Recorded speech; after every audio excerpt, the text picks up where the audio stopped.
মসজিদের মাইক যখনই প্রশাসন থেকে বলবে খুলে দিতে হবে, প্রথম কথা আপনি ওই প্রশাসনকে শান্তভাবে ভদ্র ভাষায় বলুন যে আপনার কাছে কি নোটিশ আছে, কি রিপোর্ট আছে, সে লিখিত দেন। হাইকোর্ট থেকে দিয়েছে না সুপ্রিম কোর্ট থেকে দিয়েছে না কোথা থেকে দিয়েছে যে মাইক খুলে নিতে হবে, এর লিখিত দেন। দ্বিতীয় কথা, যদি লিখিত না দিতে ইচ্ছা করে আপনারা মাইক খুলবেন না, এটা বিরাট বড় চক্রান্ত। 3 নম্বর বিষয়, যদি প্রশাসন শক্তি প্রয়োগ করে, কেন অনেক জায়গায় দেখা যায় কিছু প্রশাসন আইনকেও অমান্য করে কাজ করছে, আমরা দেখেছি। তো সেই জায়গায় যদি শক্তি প্রয়োগ করে জোরপূর্বক বলপূর্বক যদি মাইক খুলতে চায়, আপনারা সেটাকে পুরো ভিডিও করুন, সেই ভিডিও আমাদের কাছে পৌঁছান। সংবিধান ও আইনের আওতায় সেই প্রশাসনকে আনা হবে, কেন সংবিধান ও আইনের ওপরে কেউ নয়। এবং পাশাপাশি এটাও বলবো, কোনো হিংসায় জড়াবেন না, আইনকে হাতে নেবেন না। এবং শেষ আর একটা কথা বলবো, সেটা হলো এটাই যে আজকে রাজ্য সরকার, বর্তমান যে বিজেপি সরকার আমার পশ্চিম বাংলায় এসেছে, গত সরকার যিনি ছিলেন তেনাকে দেখে এই রাজ্য সরকারকে বলবো শিক্ষা নেওয়া উচিত। জুলুম কখনো টিকে থাকে না।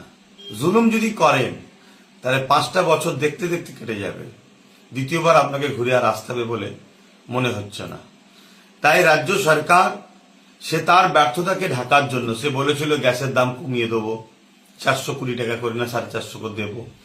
তারপরে অন্নপূর্ণা ভান্ডার, তাতে ফ্লপ হয়েছে। প্রত্যেকটা যে ওয়াদা করেছে, ওয়াদাকে পূরণ করতে পারেন না। তাই ধর্ম মুসলিম বিদ্বেষী করে একটা বিশেষ ভাইদের ঘরে একটা মন ভুলিয়ে রেখে, এই ধর্ম এতে মাতিয়ে রেখে তার যে ওয়াদা, সে যে ভোটের আগে বলেছিল কথাগুলোকে যাতে মানুষ ভুলে যায়, এটা একটা ষড়যন্ত্র চলছে। কখনো বাংলাদেশের একটা মহিলাকে নিয়ে এসে, যার নাম বলতে আমার ঘৃণা লাগে, একটা ফেতনা ফাসাদ তৈরি করার চেষ্টা করেছিল, কিন্তু দেখলো মুসলমান তো কিছু গুরুত্বই দিচ্ছে না, তাকে তো কোনো ভ্যালুই দিল না। তারপরে তার আগে আরো চেষ্টা করেছে শুক্রবারই, কখনো জিয়াদি, কত রকম হয়েছে, সবটাই ফ্লপ হচ্ছে। লাস্টে এই মসজিদের মাইকলি নতুন করে লেগেছে।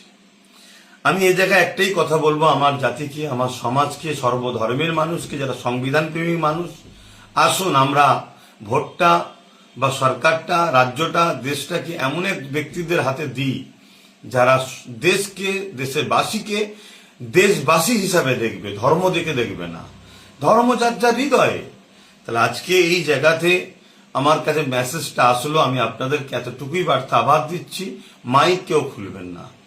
যদি কেউ প্রশাসন আসে তাকে নোটিশ চান, কি লিখিত আছে, যদি না দেয় তাহলে তার কথাকে মানবেন না।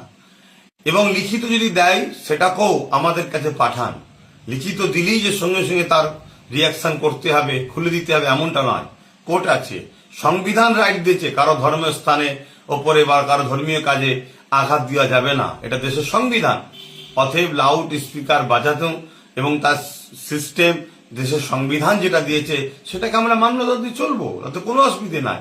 কিন্তু কেউ যদি মনে করে আমার হাতে ক্ষমতা আছে, ক্ষমতার জোরপূর্বক বিশেষ একটা ধর্মকে টার্গেট করব, তাহলে অন্য ধর্মের ভাইদের বলবো, আজ আমাকে টার্গেট করা হচ্ছে, কাল আপনাকে টার্গেট করা হবে। আসুন সম্মান শ্রদ্ধার সাথে বলি, দেশের সংবিধানকে বাঁচাই, দেশকে বাঁচাই। যারা দেশের সংবিধানকে মানে না, দেশের শান্তি চায় না, তাদেরকে উৎখাত করার চেষ্টা আমরা ঐক্যবদ্ধ হই।